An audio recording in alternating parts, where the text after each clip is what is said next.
Hello Riaz, আসসালামু আলাইকুম। আরও একটি টিপস নিয়ে আপনাদের সামনে উপস্থিত। কাঁচা আমের রুই মাছের ঝোল।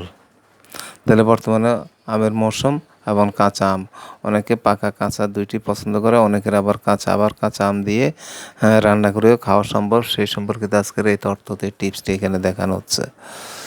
তাহলে আপনারা একটু দেখে নিন এই আপনাদের কাঁচা আমের রুইয়ের ঝোল তৈরি করার জন্য কি কি উপকরণ আপনাদের লাগবে, সেই উপকরণগুলো আপনি একটু দেখিয়ে নিন।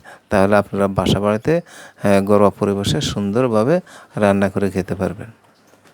উপকরণ: রুই মাছ 5 টুকরা, পেঁয়াজ বাটা 2 টেবিল চামচ, রসুন বাটা এক চা চামচ, আদা বাটা 1 চা চামচ, জিরা বাটা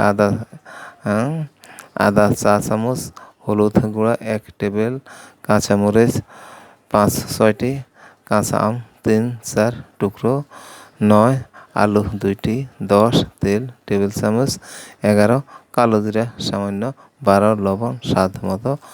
আর প্রণালীটা এখানে দেখানো হচ্ছে। কীভাবে রান্না করতে হবে, প্রথমে আপনারা কীভাবে সাজাবেন একটু দেখে নিন। আশা করি আপনাদের আয়ত্তে এসে গেছে। আল্লাহ হাফেজ, সবাই ভালো থাকেন, সুস্থ থাকেন।